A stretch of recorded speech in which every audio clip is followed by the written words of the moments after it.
Bienvenue sur Africa 24 dans ce nouveau numéro de décryptage. Notre invité est Ngarbatna Carmel Soukatre, ministre de la Santé du Tchad. Avec elle, nous évoquerons les principaux défis sanitaires auxquels est confronté son pays. Le Tchad est l'un des pays africains où le taux de mortalité infantile et néonatale est très élevé. Où en est le gouvernement dans la campagne de réduction de ce phénomène tel que recommandé par l'Union africaine? La mortalité maternelle, infantile et néonatale est une préoccupation qui n'est pas propre au Tchad. C'est une préoccupation continentale. Et il vous souviendra que l'Union africaine a lancé la campagne pour l'accélération de la réduction de la mortalité maternelle au Tchad. En Afrique, pardon.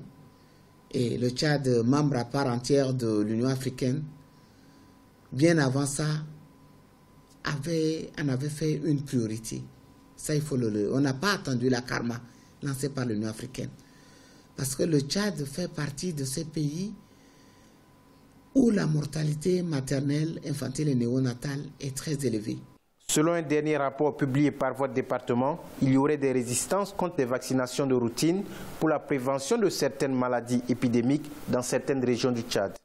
Comment comptez-vous régler ce problème? Malheureusement, pour des fins, des fins qu'on ne maîtrise pas, il y avait des campagnes, des contre-campagnes contre la vaccination.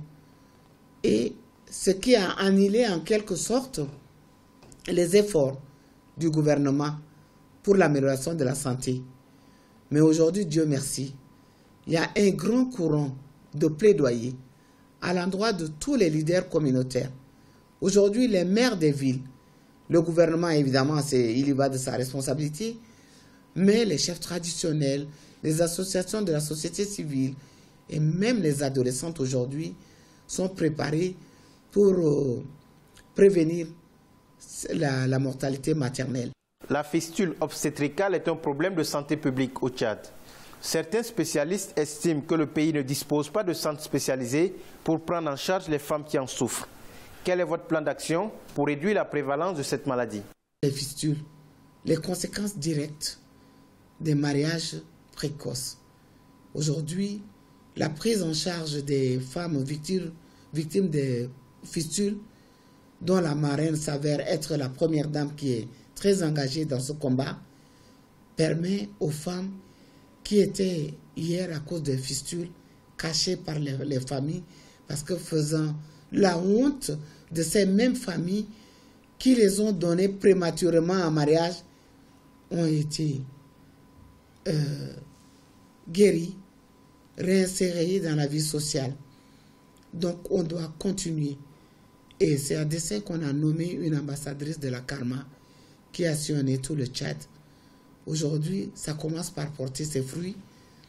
L'un des obstacles, c'était comment accéder au centre de santé, comment accéder aux services spécialisés de prise en charge des femmes.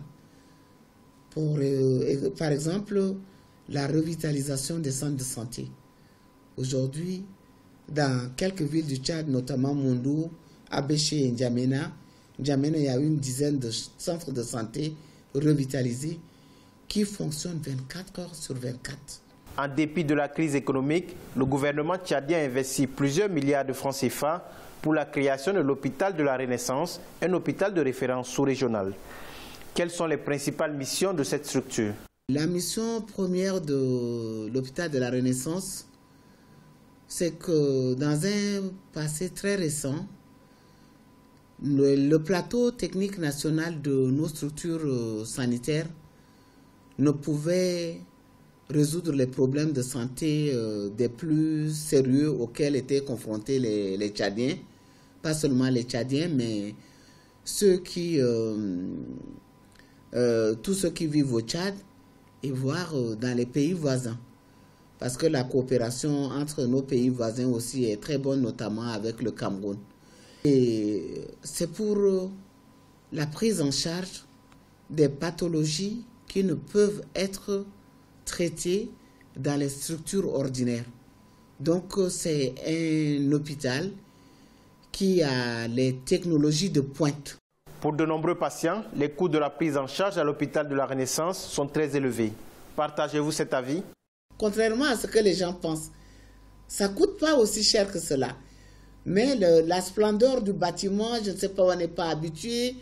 L'ordre qui règne fait qu'il y en a qui pensent que c'est très cher, mais franchement, j'ai eu je peux appeler le privilège. Après quelques petits malaises, j'ai eu 2-3 séjours là-bas, mais sans être ministre de la Santé. Aujourd'hui, vous me direz, c'est parce que je suis ministre de la Santé, je fais de la publicité pour la structure qui dépend de notre département, mais non. Comme ça, de manière anonyme, j'ai été prise en charge et avant de devenir ministre de la Santé. Mais ce n'est pas aussi cher que cela. Et quoi de plus normal que d'investir dans sa santé? Les évacuations sanitaires coûtent cher à l'État tchadien. Environ 7 milliards de francs CFA sont dépensés chaque année pour soigner les cadres de l'État à l'étranger. Quelles sont les mesures prises pour réduire ces dépenses budgétaires? Il y a un problème économique très important.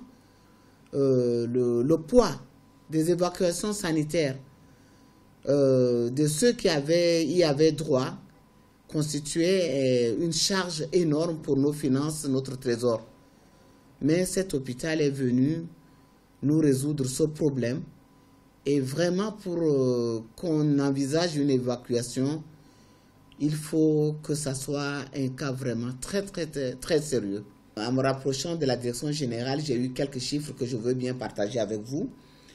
Donc, il y avait en 2014, par exemple, pour l'année 2014, 153 évacuations sanitaires autorisées.